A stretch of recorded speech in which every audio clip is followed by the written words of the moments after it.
જે તે ચર્ચા કરવાની હતી તો વિશેષ બધી ચર્ચા થઈ ગઈ, પણ જે પ્રથમ તો અમારા અહીંયા અમારા વડીલ બેઠા છે ભૂપા કાકા અને બબુ કાકા, જે શેષા ગામથી અમારે જે બંધારણ કરેલું છે આજે અમારા માટે નવાઈ નથી, અમારે તો પ્રથમથી બંધારણ જ છે જે નહીં જે ફાલતુ ખર્ચા નહીં, કારણ કે છેલ્લા 20 વર્ષથી બંધારણ એટલે અમને એક મોટું ઉદાહરણ દેખાણું, મોટું આખા ગામના પરિવારને દેખાણું છે ગામના.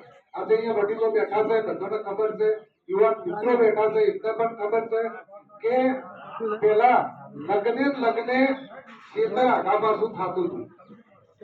આજે કોઈનો વિવાહ આગા પાછો થતો નથી, અને લગ્ન પટી જાય એટલે કોઈ ધંધાનું કોઈ નવું આયોજન કરે, કોઈ સાધન લાવે છે, એટલે જે ખોટા ખર્ચા નાબૂદ કરી અત્યારે જે ધંધાની અંદર જે પૈસાનો ઉપયોગ કરે છે એ બદલ હું શેષા ગામના જે અહીંયા વડીલો બેઠા છે, જે બંધારણમાં સમર્થન આપ્યું એ બદલ દરેકનો ખૂબ ખૂબ આભાર. બીજું કે આજે રખે નથી હમાતો, કારણ કે જ્યાં 36 ગામની મીટિંગ કદાચ 36 ગામના વડીલોને ખબર હોય કે ના હોય, પણ અમે 36 ગામના યુવાનો દરરોજ મળતા હતા અને શિક્ષણની વાતો કરતા હતા. આજે પણ 36 ગામનું જે યુવાન મિત્રોનું ગ્રુપ છે ને ચાલુ છે, કારણ કે જ્યાં જમીનની વાત કરી ચોકર કે વીઘો જમીન આવે, કારણ કે આપણા 36 ગામની અંદર વીઘો આવેલી કોઈ જગ્યા જ નથી, કારણ કે આપણે 36 ગામ મિત્રોના પાછળ કરવામાં બહુ નશીલો બની ગયો નથી. એટલે અત્યારે કઈ કેવું કે વિક્રમ છે આપશે કે ભાઈ આપણા અભ્યાસી થઈ જાય, આપણે ચમકવા આપશે. એટલે ફરીથી હું તમને 3 મુદ્દા પર વિશેષ ચર્ચા લેવાની છે કે આવનાર સમયની અંદર આ સાત્રે દાદાના સાનિધ્યમાં કોઈ બીજી વાર વાત નથી કરવી, પણ જો એમના જો 43 સમાજના સ્ટેજ ઉપર જો બધા નેતા બેઠા હોય તો હું પણ એક કાકોશા પરિવારથી એક તમને બધાને આહવાન કરું છું કે આ બેઠાની મોજથી ભવિષ્યના અંદર એક હું નેતા જોવા માંગુ છું. કારણ કે આજે બધા આપણે અહીંયા ભેગા થયા એ ખર્ચા નાબૂદ કરવા માટે, અને ખર્ચો ચોક્કસ નાબૂદ થશે.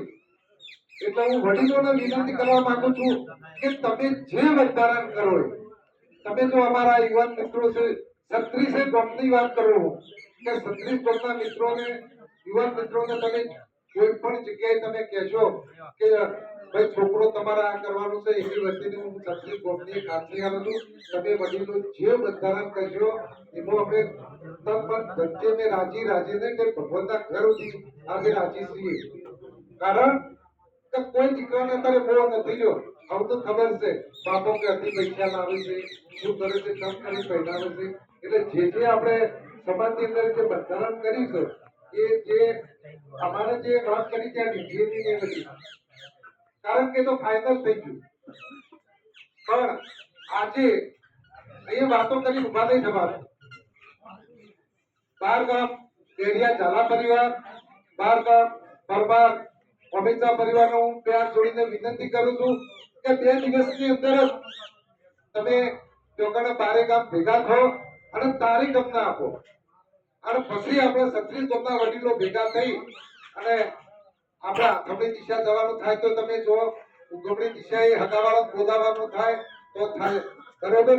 લોકોને જઈ અને જે બંધારણ થાય એ આપણા આ ઉનાળાથી આ જે શરૂઆત થાય, દાખલા તરીકે આજથી બંધારણ તો આજ જે ગમે તેનો મુહૂર્ત કાઢેલું હોય એનો પણ આ બંધારણ લાગુ પડશે ને પડશે.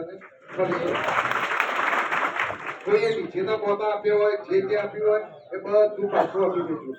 અમારા નીચે નતું ત્યારથી બંધારણ છે, પેન્ટનું બંધારણ કરેલું, એટલે નીચે તો અમારે પછી આવ્યા એટલે આજે અમારે મજા આવે છે. સાદી ઘોડી રૂપાળા દેશી કે ઢોલ લગે ગરઘોડાની અંદર ડીજે આવે, દારૂ વગર પગ ના ઉખડે,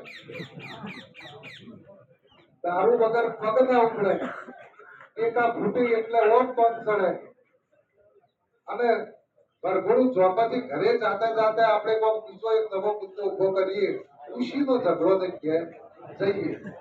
એટલે આ જે સમાજની અંદર જે નાના નાના જે અમુક જે વિવાદો છે, હવે તો આપણામાં ઘણી જગ્યાએ તો જે હનુમાન દાદાનો વળત હોય ને એના અંદર પણ ડીજે હોય છે.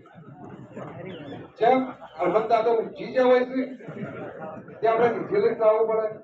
એટલે જે યુવાન મિત્રોને કદાચ અત્યારે કાઢવું પડશે. આજે તો આપણા વડીલો તરફથી ઝેર આવે છે, પણ જો કદાચ છે ને એના ભોગી વાગોડી અને પીવો ને તો આ મૃત બની જશે ભવિષ્યમાં.